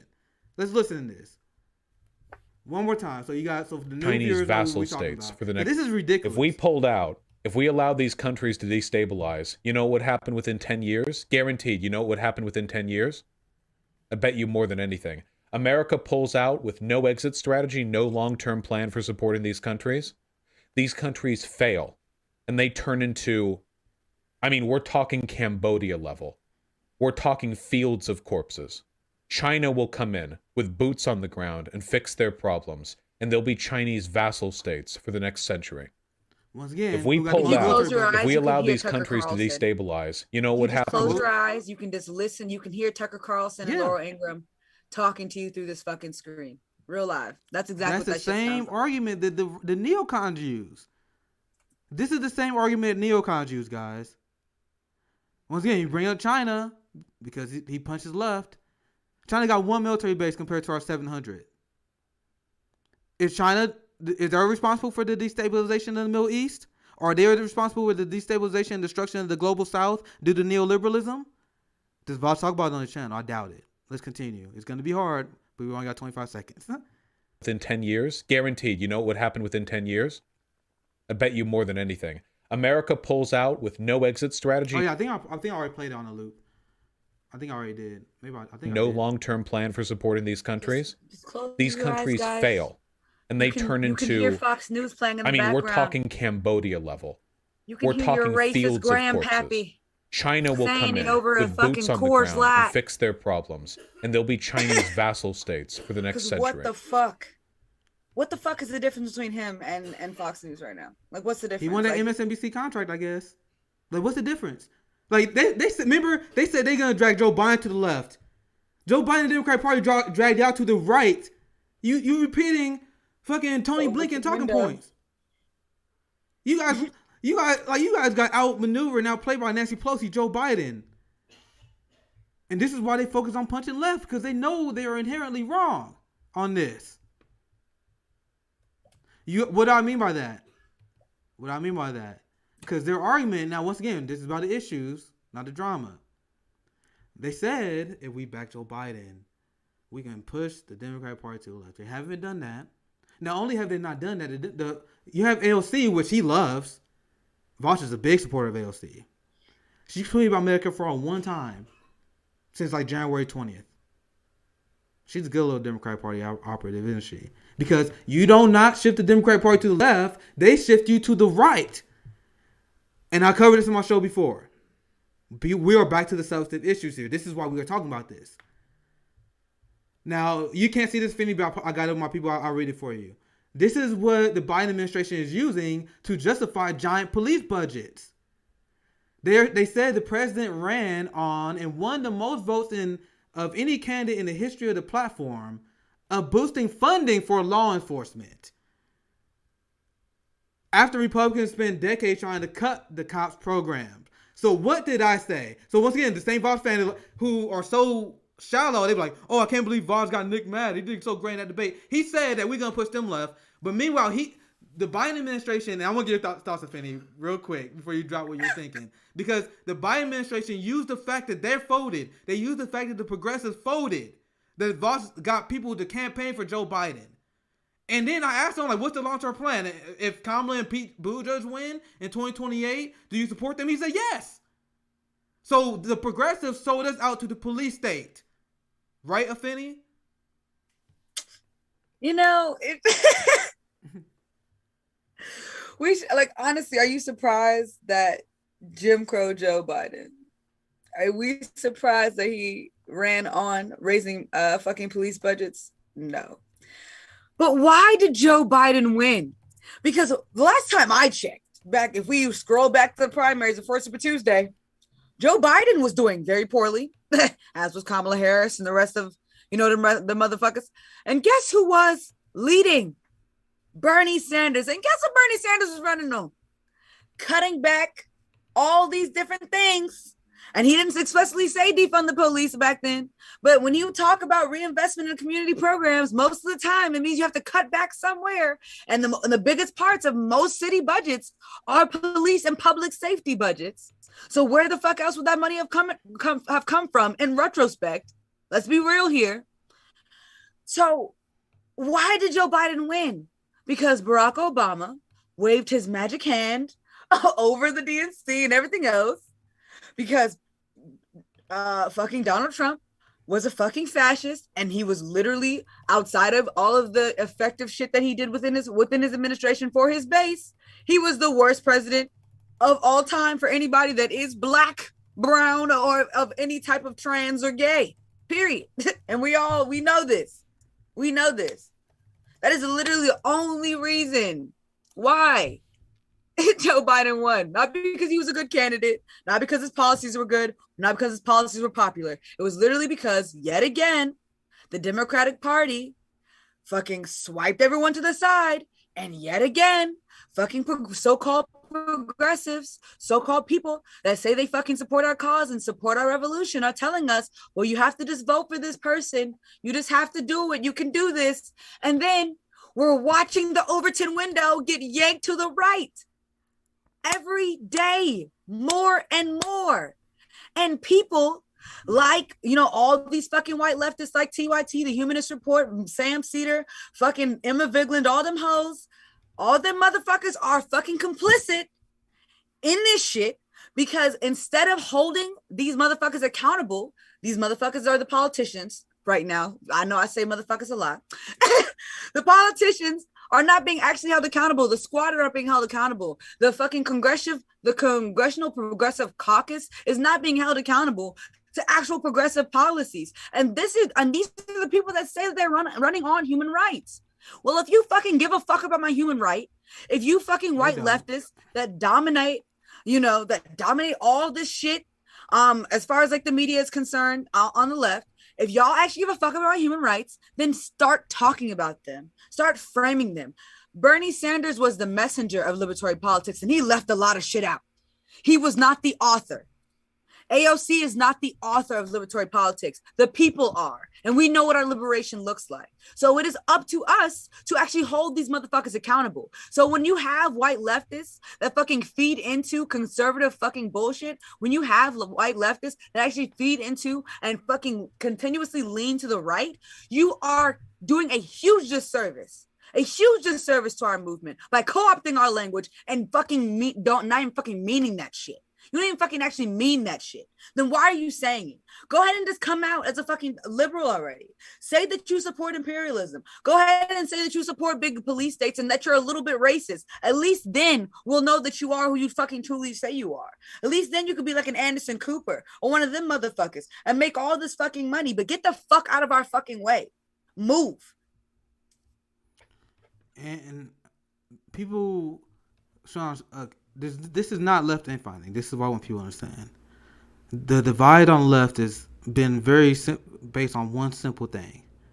The divide on the left has been the white, privileged, bourgeoisie left yelling at the disenfranchised communities who refuse to vote and support the Democratic Party. That is what it always boils down to. That was the whole anti-forced vote thing. Was like, oh, we can't embarrass AOC. That's the argument that Vox made with a straight face. So it's all about defending the squad. So why do they go after and attack anti-imperialist journalists like Aaron Mate? Because they debut the mainstream U.S. talking points on imperialism, and they make AOC and Bernie look bad when they don't speak up on these issues. This is what it's always about.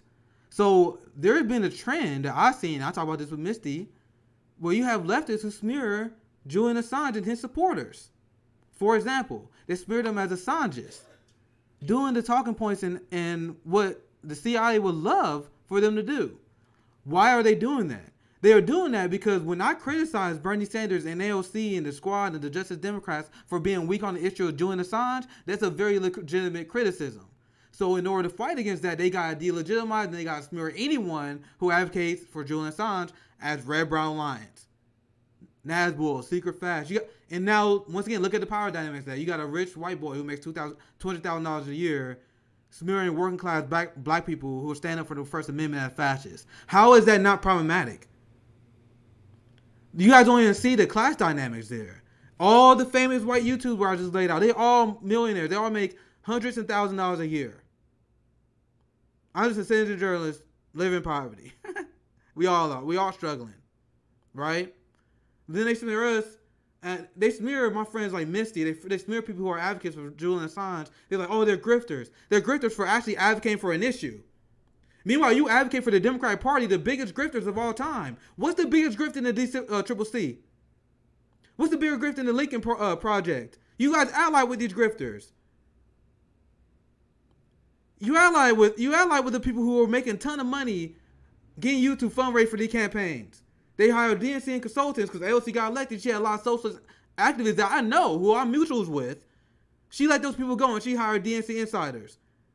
These people making giant paychecks, advocating for U.S. imperialism in the police state. And you guys think you can call us right-wing sympathizers? You sound like fucking Dick Cheney. And this is someone I see in the comments that stop using the term left. And people are like, why do you keep saying Vosh is a leftist? Point taken, but I am making a point when I do that. Because despite whether Vosh is a leftist or not, he has a giant platform. He got about 100,000 times more people that watch him than me. That's the reality of the situation. He got people like Kyle Kalinske and Crystal Ball who platforms him. He got Human Support and Rational National. You can say these people not leftists either. But these people got giant audiences that dwarfs us. They platform him, and he drives the narrative of the left. So whether he's a leftist or not, he infiltrated our spaces. And they make it hostile spaces for people of color and black leftists. That's why we are the primary target. Once again, they do not create anti-racists, because that's what they think they do. Or I'll debate right-wingers, I'll drag them to vote for Jim Crow Joe. You're not doing that. You're getting them to be loyal Voss fans and Democrat supporters. That's what you guys are doing. Once again, it's not about drama. It's about issues. What I want to say is, what I say that was wrong. Because when we organize, like the people organizing for Medicare for All marches right now, and they're getting attacked relentlessly by the same people we are talking about right now. This is the anti-solidarity left. This is the anti-solidarity left where Vosh told me that black people should vote for their oppressors. I told them that Joe Biden was the most anti-black public servant. They were like, what? Because they don't know. They don't cover that on their show. They don't cover that. So he's like, oh, you got to vote for their oppressors. What does this mean? This is the anti-solidarity left. You got to support the Democratic Party. You got to have Trump derangement syndromes like me to support my privileged white ass. That's what it's about. Because who has Joe Biden been the lesser of two evils for thus far? Not black people. Not Hispanics. You got to increase ICE and police budgets. You got them literally being complicit in apartheid in Israel. I said that in April. In May. In July. I was like, bro, I'm not voting for Joe Biden because I stand in solidarity with Palestinian people. I'm not voting for Joe Biden because he destabilized the Middle East. He funded multiple genocides. And he's doing it now. And you guys got eggs in your face. Like, what's going on? When I called it. With a straight face, Vosh was like, oh, you got to vote for Joe Biden because his platform. The motherfucker that lied, saying he was part of the protests in South Africa and apartheid. The guy who lied about being part of the civil rights movement, he told his massive audience, which is way larger than mine, we got to vote for this guy because he going to do with his platform. This is shit you learn on day one. Day one, you learn that politicians lie for votes. And this motherfucker literally... He was like, oh, you don't know his platform? I'm like, bro, I don't know his platform. I don't care because he's not going to do it. And then they was like, oh, socialism may don't know his platform. I didn't care. And once again, I asked anyone, what one thing I said that was wrong? We got literally Biden going after leftists now. And since they always oppose black leftists, and the fact that they would smear Frank Hampton as a tanky if he was alive today, You are the white moderate that we was warned about by MLK and Malcolm X. Whether you believe it or not, you have Vox literally advocating after a teenage girl was killed by a cop. You're like, wait, we can't take her side yet. You are the white moderate that MLK warned us about. You know, and it's crazy because as an abolitionist, like I believe in transformation, I believe in redemption, I believe in, you know, people's rights to evolve and right to grow from their mistakes. You know, I truly do. And, you know, do I think that people like Rome have a long way to go? I do. But transformation and evolution takes time. But it's about the effort, about doing these things.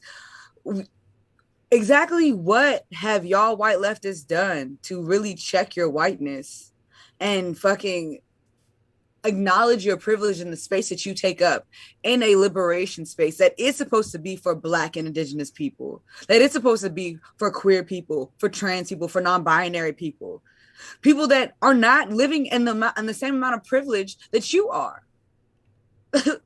But here you are, yet again, co-opting this shit. Here you are, yet again, preaching the wrong fucking message. Here you are, yet again, telling us that we should vote for the lesser of two evils because for some reason, somehow, some way, that weak-ass fucking shit that y'all was doing before this president got elected, that weak-ass shit is still going to work afterwards. If y'all are not going to elect this man and be fucking aggressive behind our policy platform, if y'all are not going to elect this man and be in his face and be confrontational about what our principles are and be confrontational and aggressive towards these politicians, then get the fuck out of my face. Get out of our way. They are in our way. And I already know what the response to this is going to be because you guys watching it live, but I'm going to clip it and people are going to get mad at us. But we ain't say one goddamn thing that was wrong. Because you do have people that are going to say, oh, you guys are attacking the left, you're dividing the left. Once again, this is a product of anti-blackness in the left community. What do I mean by this? White leftists are attacking my humanity. White leftists are literally attacking my humanity and my existence. White leftists continuously attack my humanity and my existence every time they fucking uphold some police state bullshit. And they want us to be silent about it because they don't want us to divide unity. Fuck your unity, give me solidarity. That's the theme of this live. Check this meme. I'll share it so you can see Infinity. Because this is when I was first talking about the issue. Once again, I had a lot of people who got upset with me. Like, oh my God, are you going after these people? Bro, you either listen to us or you're against us. There's not a debate to me. Because this is the mindset that they feed. Let me enlarge it for everyone. This is the white left. This is the Rational National. This is David Doe. Because these people unfollow me when I called out Andrea for racist bullshit. And they were like, oh, she actually put work in our community. No, her response to being called out for being a Nazi and a racist was to block the entirety of the Black left. I know these people. They're people that don't even know who she is. They was like, yo, I was blocked. I don't know who she is. So she literally went through a blockchain of Black leftists and blocked them all to hide her racism. And that's who Rational National, that's who David Doe, that's who Humanist Report, that's who Michael Figueredo was defending. This is who they are in a nutshell. This person was racist because we accepted their apology on your behalf. And then what we said, this is what caused Rational National Humanist Report to block me. Well, we are comfortable with that. Maybe talk about us. Maybe talk to us and have us explain what it actually means to actually show redemption to the Black community after being a Nazi when you're 21 years old. And you guys know the reason why she turned? And she admitted against it. She said the reason why she became a leftist is because she transitioned, which we support. But then her racist white friends didn't. And she said, oh, I was rejected from this space, so I looked into the left and I liked it. So she didn't even become anti-racist out of a tribute to the Black Americans. She became anti-racist because to fit in with the left because her racist friends didn't approve her transition. She said this. Now, continuing the meme, they said, why are you so divisive? The people gonna call me this when I drop the segment. Why are you so divisive? You calling out Andrea? Because they want a false sense of peace. They are the white moderate that MLK and Malcolm X warned us about. And then maybe get me in trouble for making this segment. But this has to be said. Because once you get in my wheelhouse, when you start talking about foreign policy, once you start sounding like Dick Cheney, it'll be, I feel like I would be neglectful with my platform not to address this.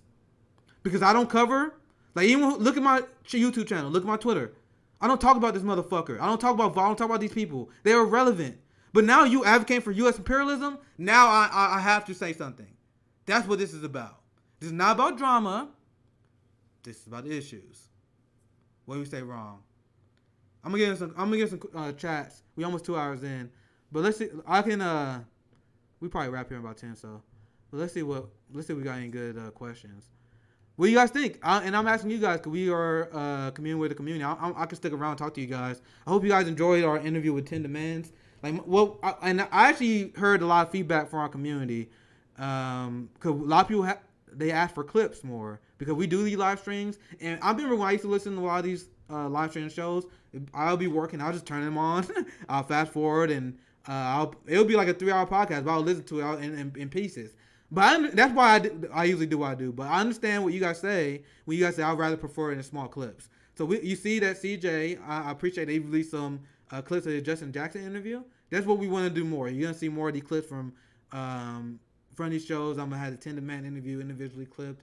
I hope you guys checked out the Shahid interview that me and Finney did on the live stream. I clipped it out for you guys. So we are actually listening to your guys' feedback, believe it or not. Like I do take seriously providing good content for you guys. So this clip is gonna come out, and I'm gonna say I'm dropping bombs. But what I said was wrong because it's about the issues, not about the drama.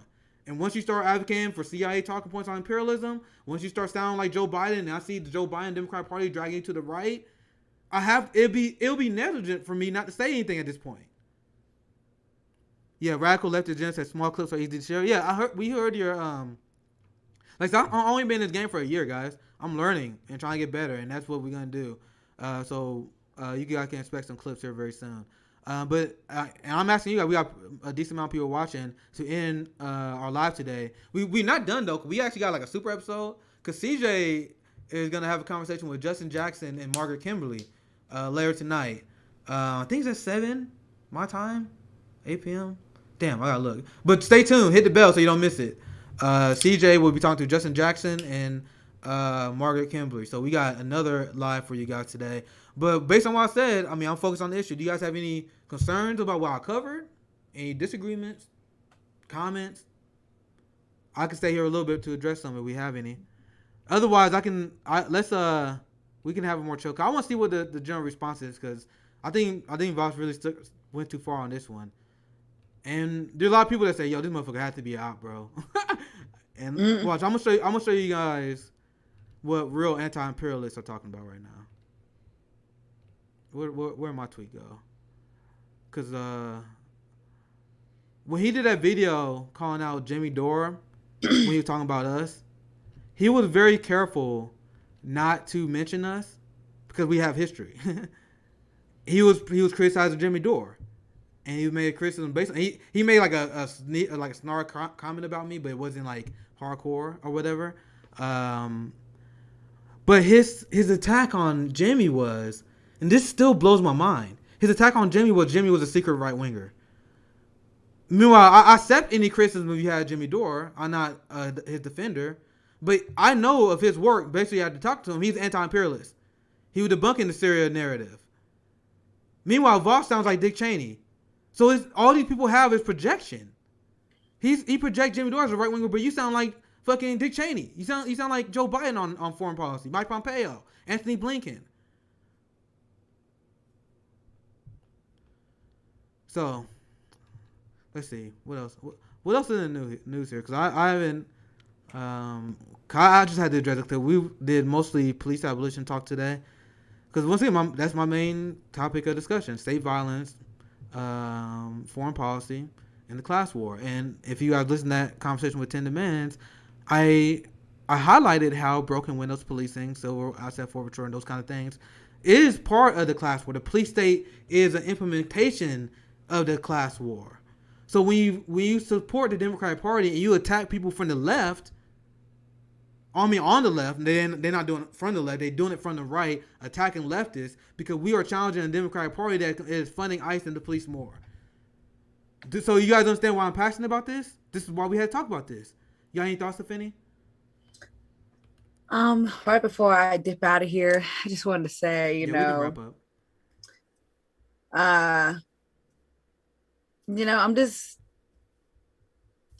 I feel like I'm just more disappointed more than anything is because again, like a lot of my introduction to the left came from a lot of these same people that I am currently shitting on right now. So to come into this movement, to become an activist, become an organizer, based on what these people said, based on this movement that these people said that they were a part of, to know what it looks like, you know, from the inside of it, basically looking at them. I'm just very disgusted that they even pretend to, you know, care about the same things that I care about. I'm disgusted that they pretend to be the type of organizers and the type of activists that I work with every single day, because they absolutely are not. And it's time that we actually have a real litmus test on the left. And if you're not anti-imperialist, if you're not anti-racist, and if you are, and if you know, do not truly believe in human rights, then you are not a leftist, period. If you're not anti-capitalist, you are not a leftist. Like, you cannot be a leftist and support systems that openly oppress people. You cannot be somebody that is on this side fighting human rights and still advocate and fight for things that oppress people. It is truly a fucking insult. Truly a fucking insult when you co-opt the language of our liberation movement, when you co-opt the liberation of our blueprint to liberation, and you fucking sabotage it and you shit on it because you don't actually mean it, because you don't actually care to give up your fucking white privilege. You don't actually care to make this world a better fucking place. So literally, if you're not going to fucking fight for us and get the fuck in line, then we're going to get you the fuck out of our way, period. Yeah, and I want to share this comment by Robin, good friend of the show. Big shout out to Robin. I think she was referring to you. You're evolved past them, Finney. Many of them have. And just like Finney said, I used to watch these people too. That's why I know of their content.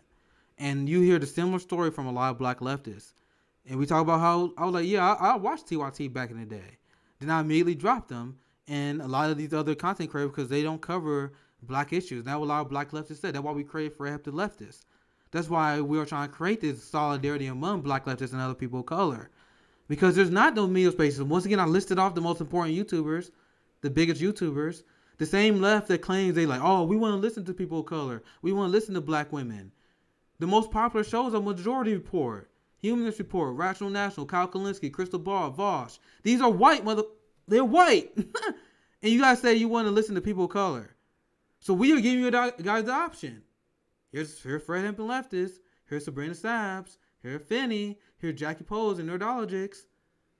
We brought a lot of other black leftists on our show. Here's Margaret Kinley. Here's Justin Jackson. Here's Nico House. There are all these other black voices, whether you agree with them or not. They are available, but you guys are popping up these bourgeoisie white leftists. And we are not being divisive. We have legitimate criticism on how they cover stuff. So you're not going to see a lot of stuff we cover on their shows. And once again, I used to watch them. That's how I can make that criticism. I had a conversation with Voss where he told us we should vote for our oppressors. So, what do you guys want me to say? You want me to ignore this problem? Have this false peace? Because honestly, if you believe in that, you are the white moderate that Malcolm X and Frederick Hampton, all these people warn us about, right?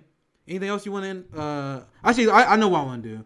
Let's plug your mutual aid, because once again, that's what we are about. I mean, we gotta help radicalize people, but what we can't rely on politics. That's what the white leftists want us to do. They want us to be like, oh, let's put our faith in the squad. They'll save us. That's the thesis, and that's where the divide starts. When we say, no, fuck you. I don't trust any politician whose message to us is shut up and trust the plan. Period. If you're not being transparent, fuck you. Yeah, straight up. So we gotta help ourselves. All right, let me close this. I'm gonna have almost everyone my PMs out. All right, let me share this. You can't see it, Finney, but I'll show it for everyone else. But this is a Finney mutual aid. Because Finney, she's actually putting the work out there. That's what we want to promote. This is something I'm going to continue to grow and develop on as a citizen journalist and as a real activist. Because I'm going through a lot of struggles right now. I was traveling, advocating for leftist ideas. But as we continue to grow, as we continue to get more support, as our influence continue to grow, we want to advocate more on these mutual aid. So as Fairhampton Lethbridge grows more, a Finney in Rome's Tour for the Poor, for example, will get more support. So stop listening to these motherfuckers who are telling you to trust in Bernie Sanders and the squad and trusting in the party politicians. It's upon us. They left us behind. They abandoned us out to the police state. They supporting Jim Crow Joe. They gave them the permission to bomb other countries, to fund the police more, to fund ICE more. So if you're not standing in solidarity with us, fuck your unity. So my point is, I'll show you one more time. Hopefully you guys got it. I read it out to make it easier, just in case you're listening to this. This is the mutual aid call for Affinity. Please support Black families in DC for cash donations. The Cash App is Red is Ari, REDDISARI.